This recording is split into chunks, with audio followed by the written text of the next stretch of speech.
Warahmatullahi wabarakatuh.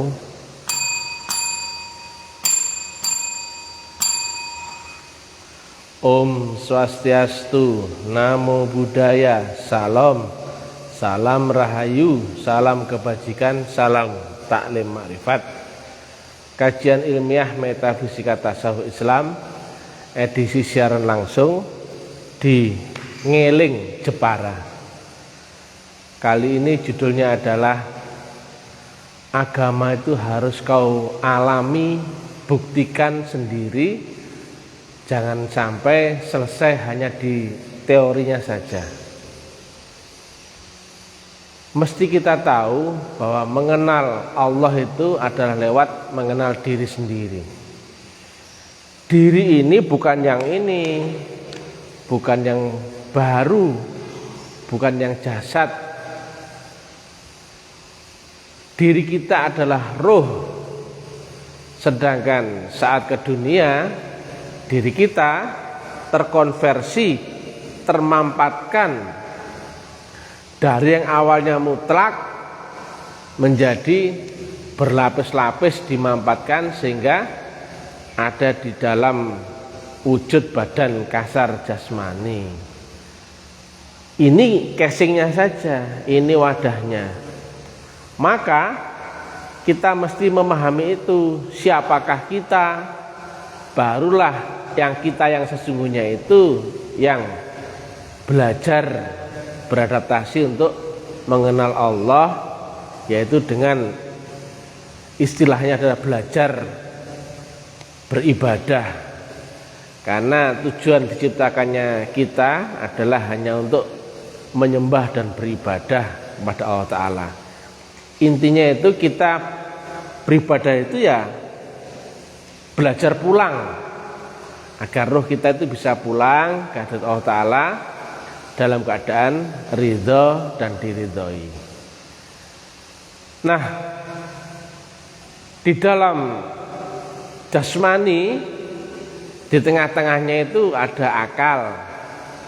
Akal itu adalah alat pembaca gelombang kesadaran, sedangkan panca indera itu alat pembaca virtual dunia, yaitu 5 indera: mata, hidung, telinga, mulut, dan yang bisa kau sentuh. Nah, kita yang asli itu dibaliknya badan ini. Maka betul kalimat Nabi kalau ada udkhulu, masuklah kamu ke dalam Islam secara menyeluruh. Artinya gak hanya cuman akal, gak cuman teori saja.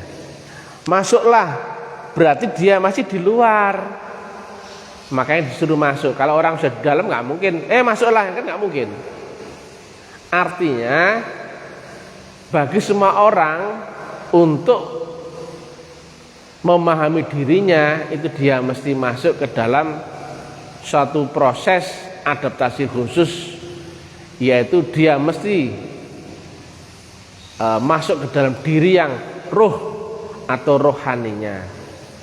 Maka orang itu mesti dibaiat, yaitu ditingkatkan dari yang awalnya dia hanya ada di dimensi jasmani untuk bisa terupgrade gelombangnya, bisa masuk ke dimensi rohani. Baru setelah masuk ke dimensi rohani, karena dia di stasioner dunia, masih di alam ini, maka dua-duanya akan seiring. Jadi kalau ibadah rohaninya, sementara dia masih ada di stasioner jasmani, maka jasmaninya otomatis ngikut. Tapi kalau dia beribadah jasmaninya, rohaninya belum tersentuh. Nah itu. Maka praktek ibadah sesungguhnya adalah di alam roh yang murni itu. Tapi jasmaninya ngikut karena dia masih ada di stasioner dunia. Maka prakteknya ibadah itu ada di alam cahaya atau adaptasi roh, naik ya, berlapis-lapis, atau yang disebut Nabi dengan istilah mi'raj. Itu butuh teknik ya. Jadi nggak sembarangan. Makanya sholat Tapi kalau enggak nyambung atau lalai, di dalam surat Al-Maun Allah melaknatnya dengan ganjaran neraka wel. Padahal sudah sholat loh tuh. Ini sholat jasmanimu, sedangkan enggak nyambung, berarti sambungannya manusia dan Allah Ta'ala itu mesti antara roh, karena dia adalah maha roh. Yang bisa tersambung dengan Allah yang maha roh adalah roh, bukan jasmani. Maka yang tidak ketemu metodologi ilmu rohani itu nggak bakalan nyambung. Dimensinya beda, jalurnya beda, nggak mungkin ketemu. Ya, roh itu ada di atasnya akal. Ini akal, ini roh. Maka selama kau masih di sini, dia nggak tersentuh yang di atas ini. Engkau masih keluar dulu dari batasan roh akalmu atau masuk ke rohmu, ya gitu kan? Udkhulu fisilmi le kafah, itu orang itu di sini. Artinya dari dimensi akalmu, duniamu masuk ke dimensi rohmu, akhiratmu. Nah, itu semua harus dialami ya. Jadi gak hanya teori. Orang sekarang kan karena sudah pinter-pinter ya pengetahuannya, dikasih lah pengetahuan tentang alam kubur, tentang siksa kubur, tentang barzah, tentang padang mahsyar, tentang dibangkitkan, tentang perhitungan, tentang surga neraka dan sebagainya. Itu teori, itu cerita. Nah, cerita kan cuma dikonsumsi akal. Begitu akal sadarmu hilang, saat tidur saja seluruh pengetahuanmu itu lenyap. Nah, mana bisa engkau membuktikan sementara akalmu sangat terbatas. Akalmu hanya di sini saja. Membuktikannya di sini. Membuktikan berhubungan dengan yang Maha Qadim, engkau harus dengan yang Qadim. Nah, unsur yang Qadim dalam dirimu kan roh, bukan akal. Akal baru, jasmanimu ya baru.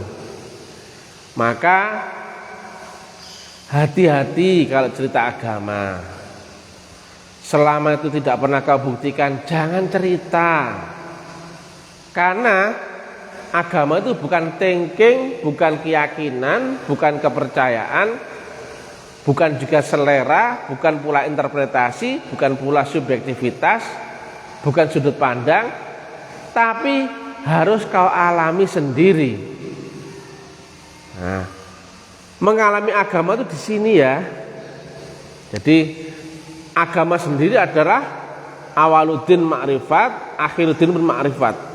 Ini ilmu jasmani, ini ilmu syariat. Di sini sudah ilmu hakikat ya. Alamnya adalah alam akhirat, alatnya adalah roh. Nah, dua-duanya ini nanti ketika ada di dalam dirimu itu ibaratnya sumbu Y ketemu X yang mati-matian sungguh-sungguh akan kuantum dan muncul resultante atau sumbu R atau resultante yang itu adalah ma'rifatullah. Jadi makrifat itu jalannya lewat syariat dan hakikat, baru muncul makrifat. Tapi itu harus ketika engkau harus sinergi. Jadi bukan hanya lewat badan kasarmu, ilmu akalmu, tapi harus keduanya. Nah, istilah resultante atau gaya baru itu kalau bahasa gampangnya itu reaksi. Adanya aksi yang sampai kepada Allah Ta'ala baru berbalas menjadi reaksi. Jika aksimu nggak sampai, nggak ada balasan. Coba ya, kalau gelombangmu nggak sampai sini saja mentok, nggak sampai sini kan? Berarti yang berbalas reaksi Allah hanya yang sampai baru berbalas. Sholatmu yang berbalas hanya yang sampai, zikirmu yang berbalas hanya yang sampai, ibadahmu yang berbalas hanya yang sampai. Berzikir engkau akan daku, niscaya aku akan berzikir akan engkau. Urusi urusanku, maka akan aku urusi urusanmu. Berjalan kau datang kepadaku, berlari aku menyambutmu. Nah, mesti ada gaya pengabdian. Jadi diterangkan di Asy-Syura 52 bahwasanya iman itu ternyata adalah berupa nur, dan demikianlah kami wahyukan roh daripada ketetapanku sebelumnya engkau tidaklah mengerti apa itu kitab Quran, apa itu iman. Demikian ini kami jadikan nur, dan aku tunjuki siapa-siapa yang kami kehendaki di antara hamba-hamba kami. Nah, berarti siapa-siapa yang beriman itu yang ditanamkan nur, dimasukkan. Sebagaimana Nabi juga waktu ada orang Badui menghadap Nabi, ya Rasulullah Muhammad, saksikanlah aku beriman kepadamu. Apa jawab Nabi? Belum, engkau belum beriman. Iman belum masuk dalam dirimu, engkau masih berserah diri loh. Iman itu dimasukkan berupa nur ke dalam kolbumu dulu. Kenapa? Yang bisa menerima iman itu kolbumu, bukan akalmu, bukan kepercayaanmu, bukan keyakinanmu, bukan itu. Beda gelombang. Dan lihat ya lanjutannya. Ternyata ibadah itu adalah bagi yang beriman, bukan untuk semua orang. Mana mungkin ya Allah nyuruh orang ibadah. Ibadah kan tadi mesti sampai lah.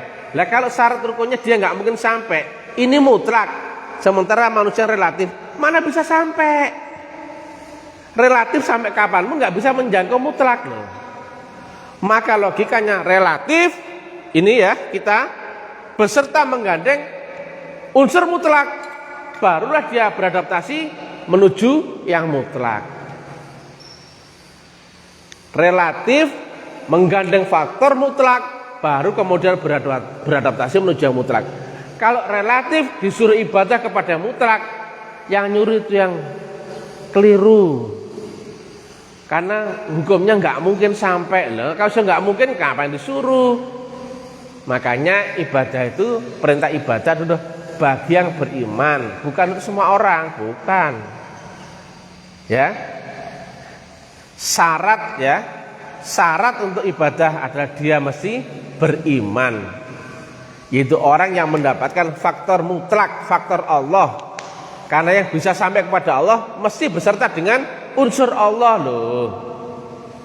Inna lillahi wa inna ilaihi rajiun. Yang datang dari sisi Allah yang memungkinkan kembali kepada Allah Ta'ala. Nah, teori itu semua itu sebatas teori ya. Teori ya teori, pengetahuan ya pengetahuan, itu bukan praktek, bukan. Ya. Nah, kita aja loh bukan ini. Masa kok kita diskusi membahas tentang yang ini loh. Ini aja bukan kok. Kita mesti praktek di alamnya roh, yang karena manusia adalah roh, bukan jasmani. Berarti pengetahuanmu, keyakinanmu, ilmumu, dogma, teori, kepercayaan itu wajib dibuktikan.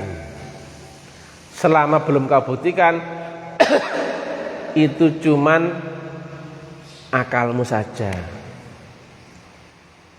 Nah, apakah kau sudah kenal Allah? Apakah kau sudah bersaksi akan wujudnya Allah yang asyhadu alla ilaha illallah wa asyhadu anna muhammadar rasulullah? Enggak usah debat, enggak usah pinter-pinteran. Coba ya diresapi. Aku bersaksi. Loh, apa sudah pernah kau saksikan? Tentang Allah sudah pernah kau saksikan? Tentang Rasulullah pernah kau saksikan? Loh, itu saja loh. Enggak usah jauh-jauh mikirnya. Karena apa? Di balik itu nanti lanjutannya saat sholat itu ada ini wajah tuh wajhiyah, ku hadapkan wajahku ya, ini wajahku ya, kepada wajah yang menciptakan langit dan bumi, wajah Allah loh.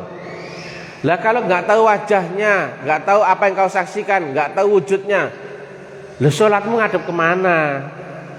Jasmanimu ngadep ke Ka'bah, iya ngadep. Lah rohanimu yang mana? Sholatnya rohanimu bagaimana, menghadap kemana, kan kamu nggak tahu. Wong rohanimu aja belum tahu. Nah begitu.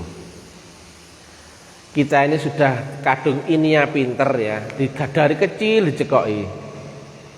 Padahal Allah itu sifatnya wujud, berarti ada wujudnya. Satu.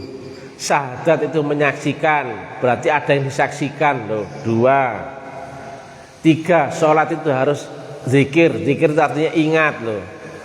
Lah apanya kau ingat sementara nggak pernah kau berinteraksi sifatnya. Sedangkan sifatnya Allah itu wujud, berarti ada wujudnya.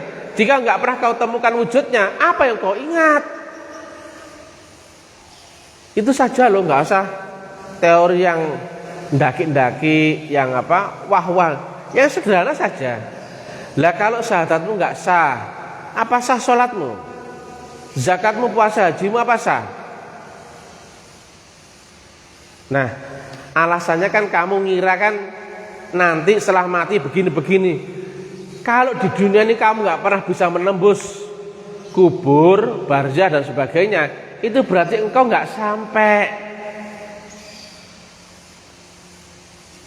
Ya, kalau engkau nggak pernah membuktikan alam kubur, barzah, bla bla bla bla sampai alam robbani yang namanya kiasnya ars atau kerajaan Allah. Kalau nggak pernah kau buktikan di sini, itu artinya kau nggak sampai. Di dunia aja nggak sampai, apalagi nanti. Padahal tidak akan kau temukan Allah di akhirat sebelum kau temukan di dunia. Tidak akan kau temukan surga di akhirat kalau nggak kau temukan di dunia. Mestinya di sini kehidupanmu ini sudah include, konkret, semua lengkap, all in. Jadi jangan kau kira hidup itu ya bla bla bla bla di dunia, kemudian mati, kemudian bengong di alam kubur, kemudian dapat sisa kubur. Bukan itu. Kubur itu intinya engkau melewati batas dunia ini loh. Engkau melewati 100% alam akal sadarmu. Kalau sudah sampai sini, ini akhirat. Ngapain nunggu mati? Ini mati hakikat sudah bisa. Makanya kata Nabi, mutu qabla anta mutu, atau mati sakjroning urip, atau ketemu mati di dalam kehidupanmu, ketemu kehidupan setelah matimu. Asal kau melewati batas ambang ini, itu sudah akhirat. Lah ngapain kau nunggu seumur hidupmu yang nggak ada manfaatnya? Hanya teori saja. Itu butuh dipraktekkan. Agamamu di sini, dari kubur nyebrang ke barzah, nyebrang ke apa itu? Kalau teori saya nggak butuh hafal. Adalah malakut, jabarut, rohani, robani, entah apalah itu. Namanya nggak penting, yang penting kan sampai. Nah, jika dia adalah unsur mutlak, maka engkau harus dapatkan faktor mutlak. S sama dengan V kali T. Jika jarakmu dimensional adalah tak terhingga, sementara waktumu dunia adalah terbatas relatif, maka engkau harus ketemukan kecepatan mutlak. Itu enggak ada di dunia ini. Maka itu berupa faktor. Engkau mesti menggandeng faktor unlimited, atau S sama dengan V kali faktor mutlak. Jika S-nya sama dengan tak terhingga, maka hasilnya pun akan sebanding dengan tak terhingga. Ketemu rumusnya. Yang itu dikiaskan Nabi sebagai al-buraq. Itu bukan kuda bersayap, bukan. Zaman dulu kendaraan paling cepat di atas bumi namanya kuda, gambarannya itu. Kemudian kendaraan sesuatu yang paling cepat di langit itu dikiaskan dengan sayap. Maka disimbolkannya lah buraq itu kuda bersayap. Bukan itu. Itu unsur, itu faktor unlimited dari Allah sendiri yang ditanamkan saat baiat. Lah kalau orang nggak dapat itu mau gimana? Meskipun 1 juta tahun pun nggak akan sampai. Masih ada angkanya. Dia unlimited loh. 5.000 triliun tahun pun nggak sampai. Karena kalau masih ada angkanya, biar 5.000 triliun pun masih dibandingkan mutlak tetap 0, nggak sampai. Sedangkan umurmu sangat terbatas. Maka buktikan itu, direnungkan. Makanya teori akal itu untuk memikirkan, menelaah, terus kemudian menganalisa, meriset. Kalau kalimat saya ini masuk akal, cocok dengan, oh iya ya, ya dicari. Nggak usah gengsi, nggak usah sok-sok keminter. Wah, belum ngalami aja kok. Jadi beda ya, pengalaman sama teori itu beda. Walaupun kalau saat debat itu ketemu, mulut ketemu mulut ya ketemu, ngomong ya ketemu. Makanya kami nggak pernah meladeni orang respon apa aja, nggak pernah saya ladeni. Ya buat apa? Kalau sudah mengalami, diam saja ngapain? Kamu cocok ya syukur, nggak cocok ya nggak apa-apa. Kamu paham ya syukur, nggak paham nggak apa-apa. Kamu tertarik ya syukur, nggak tertarik pun nggak apa-apa. Biasa saja. Kami hanya menyampaikan. Karena kok di akhir zaman ini nggak ada orang yang menerangkan itu teknikalnya, metodologinya, pada ribut saja. Coba ya, antar golongan ribut, antar organisasi ribut, antar aliran ribut, antar kepercayaan ribut, antar selera ribut, antar agama ribut, antar manusia ribut, antar kepentingan ribut. Itulah kalau agama dikonsumsi dengan akal, nggak ada samanya. Beda kepala sudah beda pemahaman, beda waktu sudah beda, beda alam, beda budaya sudah beda, beda selera sudah beda. Maka jangan pakai akalmu. Kenapa Nabi Muhammad, Nabi Musa, Nabi Isa, Nabi Ibrahim kok sinergi? Karena jalannya sama, lewat jalan yang sama, gurunya sama, alatnya sama. Maka satu sama yang lain saling membenarkan. Nabi Ibrahim, Nabi Musa, Nabi siapapun menerangkan adanya Rasul akhir zaman. Ada di semua kitab. Di kitab Buddha pun ada, di kitab Hindu pun ada, Nasrani ada, Yahudi ada. Demikian juga kitabnya yang dibawa Nabi Muhammad menerangkan juga adanya Rasul-Rasul dahulu. Kitab-kitab dahulu loh, enak toh. Yang ini menghargai ini karena membenarkan, iya itu nanti di akhir zaman dan sebagainya. Yang ini pun membenarkan ini. Nah sekarang kan enggak. Beda organisasi sudah beda. Aku yang benar, kamu yang salah. Itu aja yang dibahas. Makanya akhirnya dunia syarat dengan kepentingan, dengan intrik, dengan politik, gesekan. Akhirnya berlomba-lomba ininya, saling menjatuhkan. Makanya jika agama kau lihat dengan akalmu, maka nggak akan pernah ketemu, nggak akan pernah ketemu. Kau sama Nabi Muhammad saja nggak pernah ketemu, nggak ketemu. Bagaimana kau bisa membayangkan budayanya orang Arab, kondisinya orang Arab zaman 1500 yang lalu? Kau bayangkan di sini di kehidupanmu sudah beda. Dalilnya Gojek nggak ada. Dalilnya medsos ini nggak ada. Dalilnya saya pakai mic ini nggak ada. Nggak ada semua. Loh zamannya beda kok. Makanya laqad ja'akum rasul, di zamanmu dewe-dewe temukan rasul, utusan seorang manusia di zamanmu dewe-dewe. Rasul zaman Nabi Musa ya Nabi Musa, Rasul di zaman Nabi Isa ya Nabi Isa, Rasul di zaman Nabi Ibrahim ya Nabi Ibrahim, Rasul di zaman Nabi Muhammad ya Nabi Muhammad. Rasul di zaman ini wali ya mursyida, orang yang isinya mewarisi gelombang nur dari Rasulullah Muhammad, estafetnya mewariskan sambung menyambung, dan itu nggak putus, hanya pindah wadah saja. Wujudnya memang beda, tapi tetap manusia. Tapi isinya sama. Ya isinya sama, maka ibadahmu jangan di gelombang akal, nggak akan ketemu. Nggak akan ketemu. Ibadahmu ada di gelombang roh. Maka roh tidak lagi terikat ruang dan waktu. Roh itu sifatnya multidimensional. Roh itu juga tidak terbatas. Roh itu bisa menjangkau yang maha roh. Nah, kalau roh itu telah dibimbing oleh bimbingan guru rohani. atau mursyid, disebut di Al-Kahfi 17. Maka ya, buktikan siapa dirimu yang roh, harus kau cari, bukan yang pikiranmu, rasa, kemudian keyakinan, angan-angan, batin, bukan itu.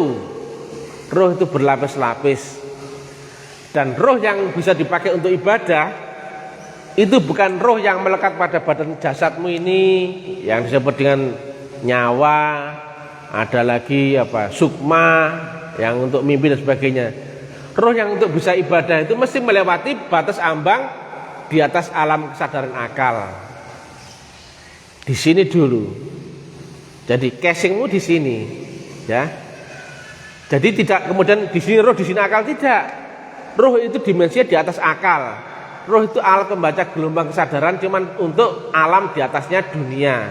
Alat membaca gelombang kesadaran di dunia namanya akal. Maka logikanya masuk ke alam roh, jasmani yang ikut. Karena apa? Engkau masih di stasioner dunia. Kecuali engkau sudah nggak ada stasioner dunia, roh murni. Tapi karena kau masih terikat di stasioner dunia, undang-undang dunia, maka ilmu hakikat itu ada teguh di atas syariat yang kokoh. Maka begitu masuk ilmu rohani, ilmu hakikat, syariatnya otomatis ngikut. Jangan dibalik. Engkau mengutamakan jasmanimu, rohnya nggak ketemu. Lihat ya kalimat Nabi. Begitu kau ada di alam roh, jasmanimu ngikut. Begitu kau mengejar akhirat, duniamu ngikut loh. Tapi kalau kau mengejar dunia, akhiratmu nggak ada. Kalau kau ibadah dengan jasmanimu, rohmu nggak ada loh. Ya. Jadi agama itu kau buktikan. Ya. Jangan cuman kepercayaan, teori, bacaan. Selama ilmumu itu hilang saat kau tidur, berarti masih ilmu akal. Ngajimu tetap masih ngaji akal. Sholatmu masih sholat akal. Kehidupanmu ya masih kehidupan akal. Berarti belum bisa masuk roh. Karena kemampuan manusia terbatasnya hanya sampai ujung batas kematian. Maka butuh dibaiat loh. Waktu mau masuk ke dunia saja dibaiat di alam kandungan loh. Berarti dia nggak bisa turun sendiri. Nah, makanya masuk ke alam dunia, Nabi Adam kan diajari pengetahuan benda-benda dan sebagainya. Artinya ada alat untuk berinteraksi dengan virtual dunia. Ada namanya akal untuk membaca gelombang kesadarannya, ada namanya panca indera untuk membaca virtual dunianya. Sama persis dengan akal rasanya roh itu. Tapi jika akal itu di 3 dimensi, ya, nah dunia, maka roh itu di atasnya 3G, maka dia pun cocok dengan gelombang di atasnya 3G. Demikian juga roh yang naik, alatnya pun naik. Makanya akhirat pun dibikin berlapis-lapis. Kenapa kok satu saja lapis? Ya kan? Karena ada adaptasi, tiap langit lapisnya itu dimensional. Ada nanjaknya itu beda-beda alam, beda-beda makom. Makanya disebut mi'raj. Kenapa enggak ini dunia kemudian satu langit saja akhirat? Enggak kan katanya? Kata Nabi ada 7 lapis langit. Kenapa kok bikin repot-repot? Jadi ibadah itu mesti sampai sini. Lah ibadah kalau nggak pernah melewati alam kematianmu, cuma sampai di ujung duniamu saja. Ya cuma dekmamu saja. Lihat ya, Allah di sini.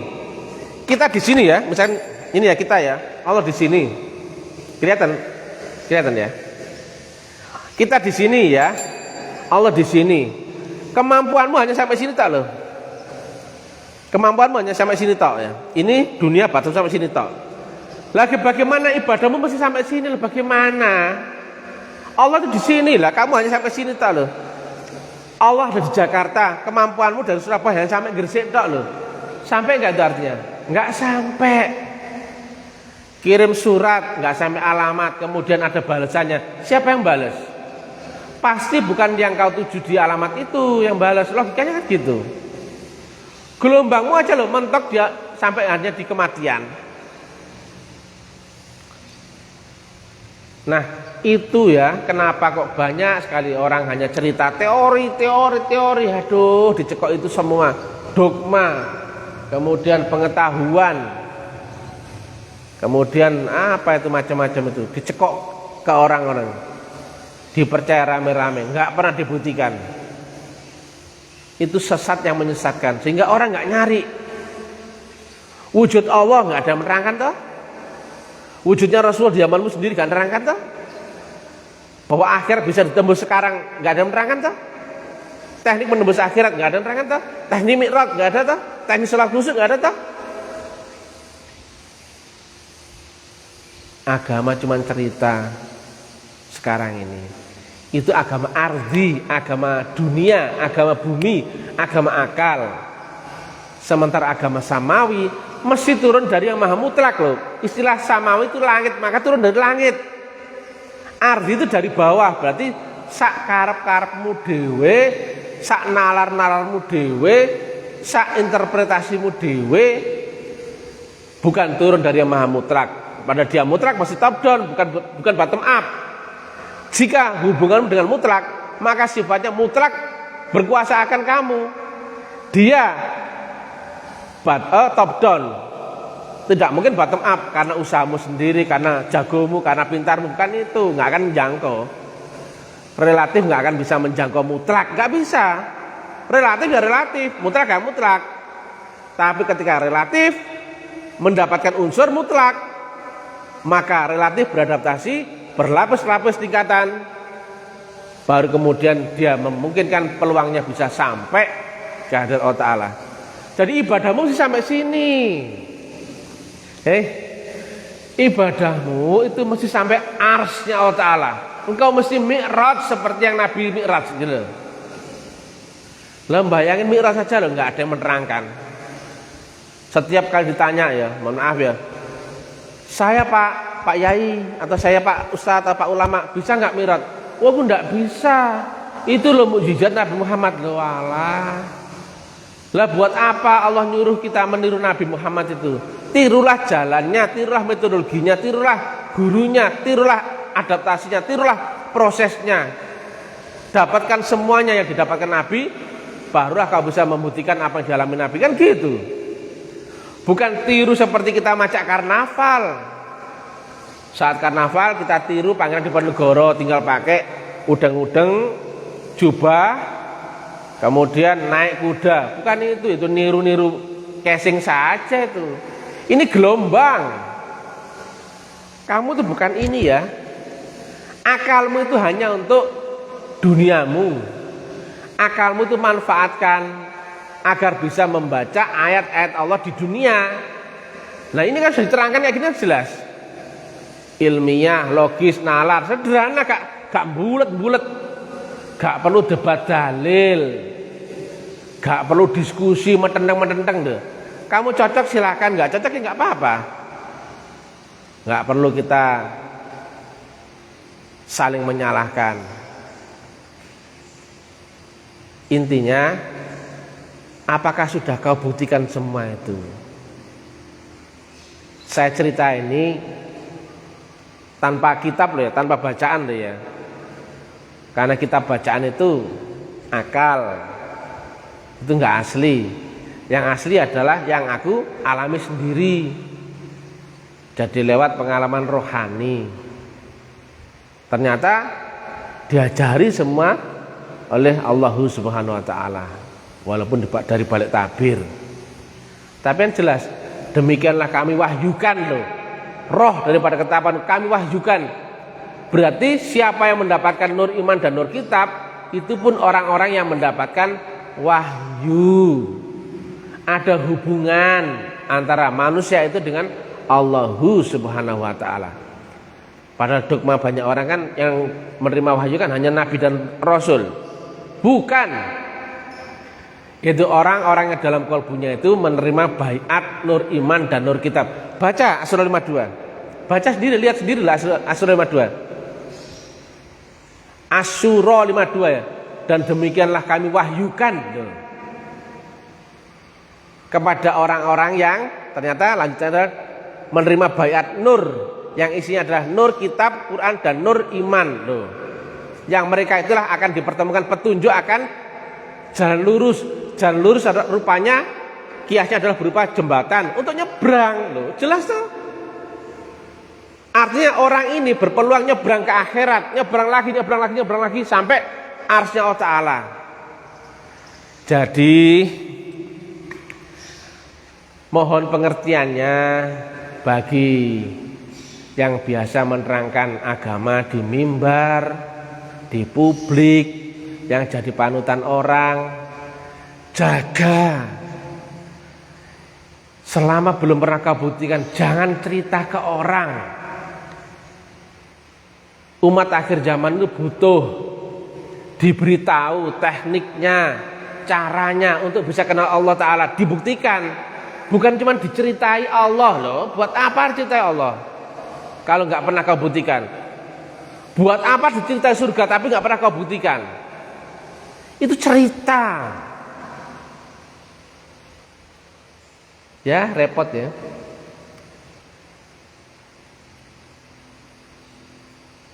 Karena agama sudah rusak.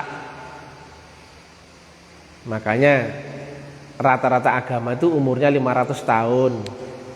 Begitu ditinggal Rasulnya berlindung, agama itu pun luntur. Dari awalnya makrifat, downgrade menjadi syariat. Nah Islam ini sudah melewati kurun abad 14 sejak berlindungnya Nabi Muhammad. Ini pun sudah sangat rusak. Agama yang mestinya awaluddin ma'rifatullah, akhiruddin ma'rifatullah, hanya agama teori, dogma, pinter-pinteran, cengking, kepercayaan, keyakinan, eker-ekeran aja. Padahal agama dilihat dari syariat banyak macamnya, banyak casingnya. Hindu, Buddha, Yahudi, Majusi, Zoroaster, Shinto, Konghucu, Islam dan sebagainya. Yang di catatan kitab kuno itu ada 4.200 agama. Itu agama syariatnya. Artinya yang disyariatkan sesuai dengan zamannya masing-masing, sudut pandangnya masing-masing. Sedangkan agama di alam hakikat ini ya cuma satu toh. Gurunya ya itu juga, metodologinya ya itu juga, Tuhannya ya itu juga, caranya itu juga, itu juga sama. Lihat ya, semua rasul ya satu mesti lewat baiat loh. Semua rasul, semua nabi ya baiat. Dua, teknik meditasi, semedi atau zikrullah. Mohon maaf ya, saya contohkan ya. Bisa disut, Bang Karim? Bisa disut ya? Coba ya. Ada yang duduknya begini ya. Duduknya begini ya. Ada yang begini ya. Ada yang begini. Ya. Ada yang sila biasa. Ada yang tangannya begini. Ada yang tangannya begini. Ada tangannya begini. Ada tangannya begini. Ada yang begini. Ada yang begini. Ada yang begini. Tapi semua kan meditasi atau semedi atau dzikrullah, itu teknik menyesuaikan zamannya masing-masing. Makomnya agama ini makomnya beda-beda makom. Tapi makom itu kan satu garis lurus dari A misalkan ya, dari makom 30%, 40%, 50%, 60%, 70%. Nah ini kan garis lurus. Maka masing-masing agama mestinya saling membenarkan. Betul kalau Nabi Muhammad dan nabi-nabi yang lain nggak pernah kelahi. Nabi Muhammad pun mengakui nabi-nabi yang lain. Nabi-nabi dahulu pun mengakui kabar akan Nabi Muhammad. Itu mestinya jalannya ini sama. 10%, 20%, 30%, 40%, tes sempurna. Loh, tes sempurna. Nah, itu kemudian awalnya kan baiat ya. Hindu Buddha namanya inisiasi. Nasrani namanya baptis. Lainnya saya nggak tahu, nggak perlu ngapalin kalau nggak penting. Buat apa? Kemudian Islam namanya baiat. Gurunya kejawen namanya guru sejati. Kemudian Hindu namanya Atman, Buddha namanya Buddha, Nasrani namanya Roh Kudus, Islam namanya Rasulullah zaman Nabi Muhammad, akhir zaman namanya Mursyid. Itu sama, gurunya guru cahaya, bukan manusia. Cek di semua kitab ya, baik kitabnya orang Hindu, Buddha, Nasrani, Islam, Yahudi, semua sama, cahaya, guru cahaya. Cek sendirilah, diriset, akalnya dipakai. Selagi masa di dunia, akalmu dipakai untuk menuju teknikal di atasnya akal, gitu loh. Akalnya itu dipakai untuk mempelajari teknikalnya, kabarnya, prakteknya di atas akal. Jadi nggak berhenti di akal, nggak praktek-praktek, nggak naik-naik kelas. Yang ketiga adalah tapa brata atau suluk. Nabi Yusuf di penjara, Nabi Nuh di perahu atau kapal, Nabi Yunus di perut ikan, Nabi Ibrahim dalam api, Nabi Muhammad di Gua Hira, Nabi Musa di Bukit Tursina. Semuanya suluk, semuanya tapa brata. Istilah Jawa dulu tapa brata.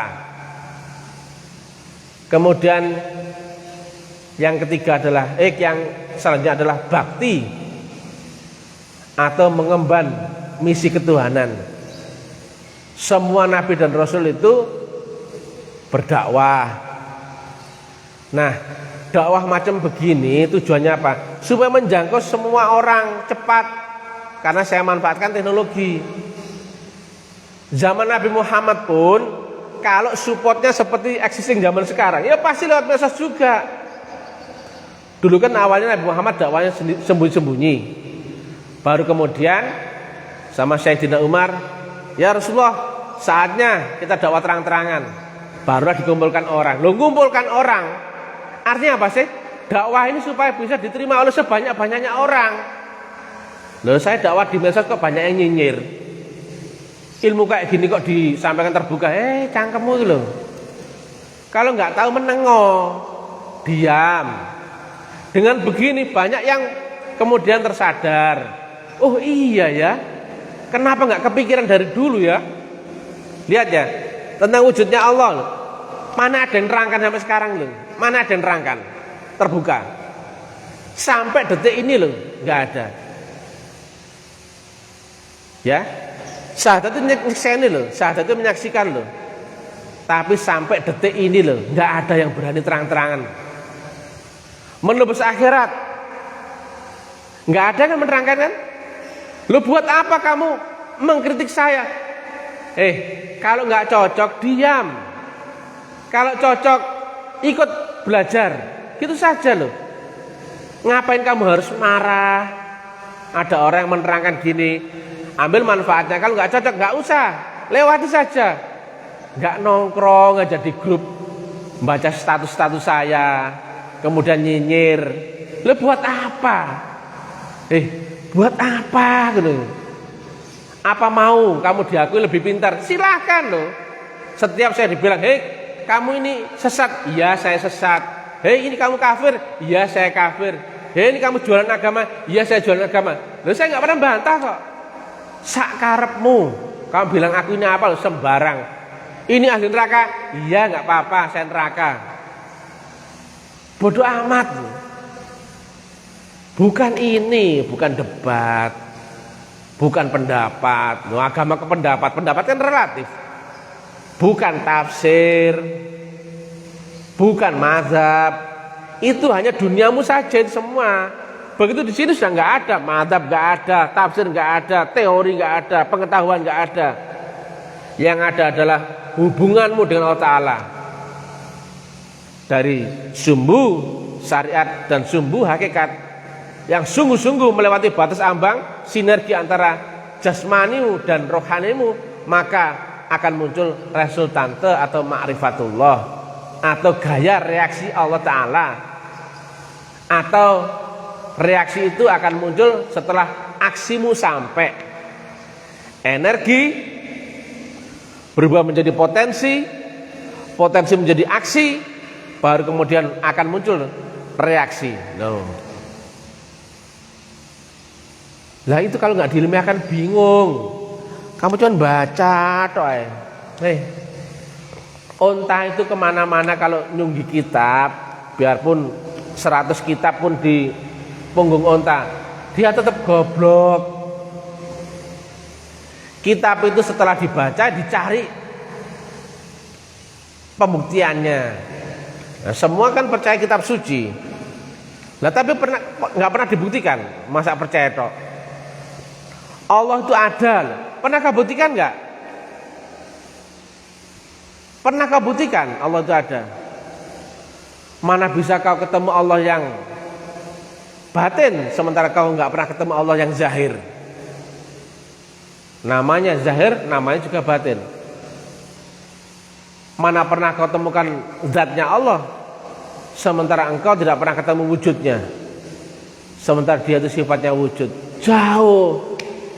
Ini sudah jauh di bawah standar.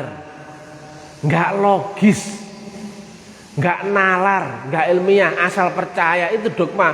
Kamu digobloki orang-orang banyak itu.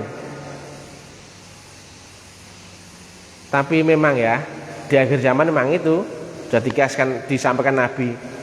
Banyak yang cerita agama tapi iman nggak sampai kerongkongan, cuman di ini saja. Banyak ulama-ulamanya sesat yang menyesatkan. Itu mereka ulama-ulama di neraka. Mereka nggak tahu, nggak pernah praktek, nggak pernah buktikan, tapi cerita dengan keyakinannya, dicocokkan dengan dalil. Quran itu benar, dari manapun benar, tapi benar itu harus kau buktikan. Kalau Jawa itu ada istilah bener, ada istilah pener. Semua ketemu. Ilmu ini bukan cuma untuk orang Islam, tidak. Gurunya kita itu sama dan gurunya orang Hindu, Buddha, Kejawen sama. Lihat di semua kitab, guru itu ada di alam cahaya. Saat kau di sini, nggak ada apa-apa selain dirimu, berproses akan Allah Ta'ala. Yang kelah itu hanya di sini, di akal ini. Selama orang nggak pernah bisa keluar dari batasan penjaramu, duniamu, akalmu, ya isinya cuma debat, bener salah, gontok-gontokan. Oh ya bener Islam, Kristen salah, kafir, kayak gitu. Dia pun ngeliatnya sama, yang bener Kristen, Islam itu kafir, sama saja. Lah mana rahmatan lil alaminmu? Diajari apa sama Tuhanmu? Dogma itu yang masih kau hilangkan. Buang dulu semua. Jadi orang ilmiah itu nggak percaya ya. Dasarnya orang ilmiah itu kritis, nggak langsung dipercaya. Tuhan itu ada, buktikan. Rasulullah itu ada, buktikan loh. Gitu loh. Belum apa-apa kok sudah dipercaya. Ini rasanya manis, buktikan. Ini rasanya kecut, buktikan. Membuktikan agama itu di alam roh, bukan di sini. Oh, Tuhannya nggak di sini kok. Yang di sini hanya wujudnya saja. Tapi kalau ketemu wujudnya, nggak akan ketemu Tuhan yang di akhirat. Ya gitu ya. Jadi ya seperti inilah kondisinya. Bahkan sampai saat ini loh Bun ya, sampai saat ini. Jadi nggak jauh-jauh sampai saat ini. Silahkan ya. Kalau ada yang bisa menerangkan wujudnya Allah, silahkan. Nyatanya kan nggak ada. Ujung ke ujung lo nggak ada yang menerangkan itu. Syahadatmu tuh nyekseni, bersaksi. Apa yang pernah kau saksikan? Ada yang ngajarkan nggak sampai saat ini? Untungnya kami diberi kesempatan bisa menerangkan ilmiahnya. Kalau enggak, dibunuh orang saya. Allah kok ada wujudnya. Begitu saya terangkan ilmiahnya, ternyata banyak yang menerima nalar logisnya. Menembus akhirat sekarang mana ada yang menerangkannya? Apa itu tentang baiat? Mana yang menerangkan secara ilmiahnya? Teknik Mi'raj, mana yang menerangkannya?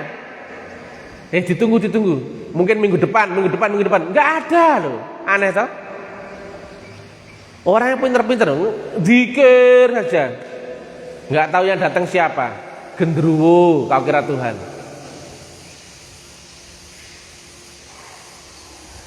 Untuk naik ke dimensi ultra, gelombang ultra, akal ini lenyap.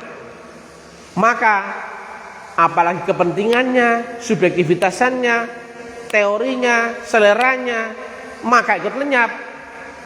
Beda dengan metafisika infra. Oh, makin kuat. Kenapa? Ini bisa dikontrol oleh akal. Keinginanmu bisa terpenuhi, mudah keramat, mudah kasaf, mudah sakti, bisa mengobat orang. Kemudian ini macam-macam. Itu infra. Mana ada Rasul keramat? Gak ada. Rasul itu tekniknya ada, dia nol, hanya saja beserta yang maha keramat. Itu. Dia nggak sakti tapi dia nol beserta yang maha sakti. Itu. Dia nggak tahu apa-apa. Ini sudah hilang. Dia memakai gelombang yang di sini. Tapi itu cuma cerita, nggak pernah dibuktikan. Begitu juga ya, yang pelaku tasawuf, tarekat, yang notabene klaim hakikat, makrifat. Jangan di sini ya belajarmu ya. Belajarmu mesti menembus alam di atas kematian inimu nanti. Mati dulu baru bisa tahu akhirat. Tapi mati bukan mati kek ya. Gelombangnya yang naik. Di atasnya 2400 itu sama dengan 00,00 gitu loh. Asal kau bisa menyeberang. Nah ini kan gak gampang. Orang kalau nggak ada kapsulnya, nggak ada pengamannya, nggak ada alatnya, mati. Lah kalau nggak dibaiat, nggak bisa nembus alam akhirat, nggak bisa. Metafisik apapun kalau tidak lewat baiat itu metafisik infra. Karena nggak mungkin kau bisa naik kelas ke ultra. Maka pemain metafisik ya semua, walaupun judulnya keramat, sakti dan sebagainya, itu infra. Mesti kau alami mutu qabla anta mutu. Yang kalimat Nabi,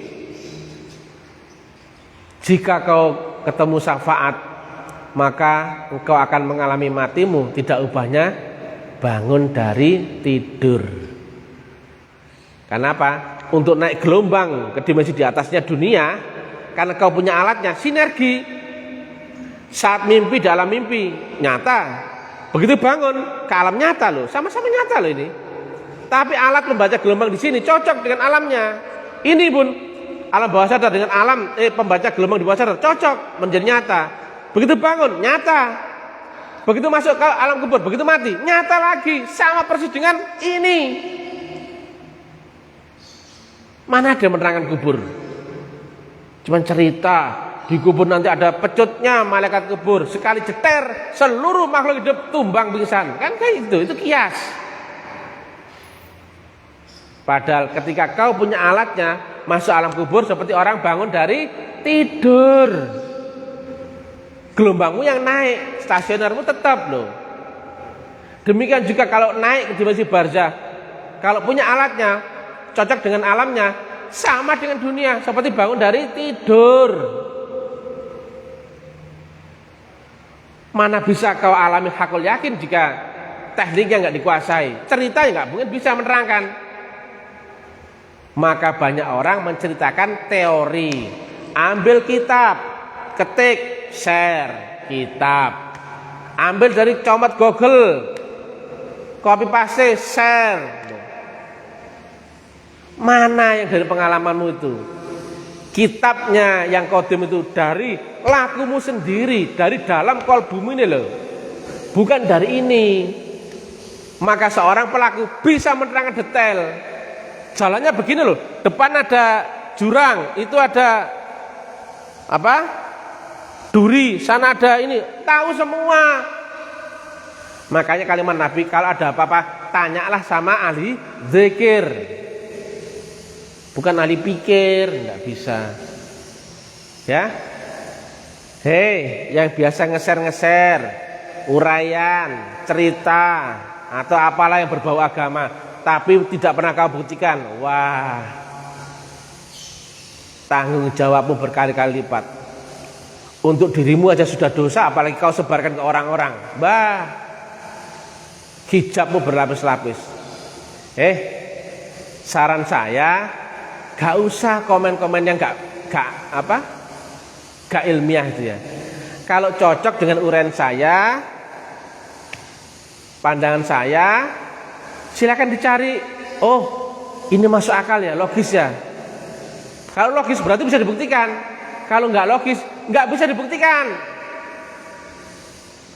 Maka kalau cocok ya cari. Kalau nggak cocok lewatin saja.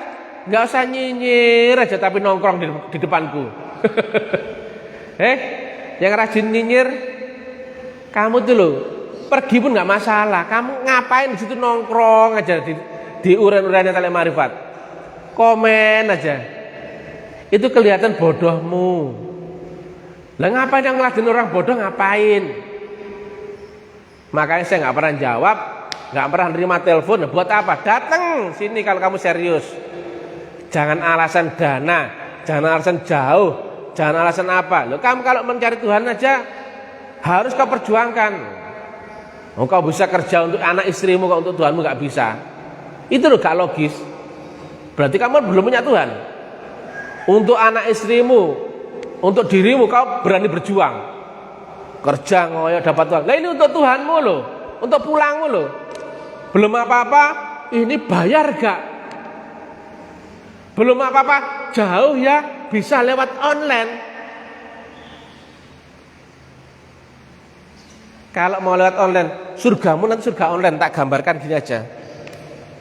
Surga, ini surga, kamu dapat surga. Apa? Baiat. Ini tuh baiat. Ayo piye kira-kira? Goblok. Goblokmu aja nemen-nemen ya. Mending goblokmu ono batese rek ben biar apa? Cerdas dikit gitu loh. Sudah nggak pernah membuktikan tapi kok ngotot ya loh. Ngeyel, berarti kan goblokmu kuadrat. Ya nggak tahu lah. Oke ya. Sambil santai. Jadi gitu, agama itu harus kau buktikan. Ibadahmu itu mesti sampai gitu. Lah nyampe sini itu mesti lewat kubur, barjah dan sebagainya sampai arsnya Allah Taala loh. Maka engkau mesti mi'raj. Lah kamu cerita surga neraka, ceritakan pengalaman mi'raj, bisa apa enggak loh? Kalau enggak bisa, kamu pendusta. Ibadahmu enggak sampai berarti yang membalas doamu, ibadahmu itu iblis. Bukan Tuhan. Oke ya. Ikuti urunan ilmiah kami karena kayaknya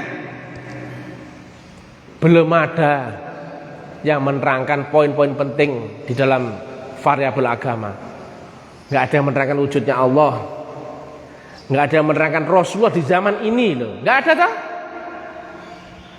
Nggak ada yang menerangkan ilmiahnya baiat, nggak ada yang menerangkan jembatan Shiratal Mustaqim dan caranya, nggak ada yang menerangkan menembus akhirat sekarang, nggak ada yang menerangkan teknik mi'raj. Lalu lewat mana kamu membuktikan agama itu kalau nggak cuma ini tok?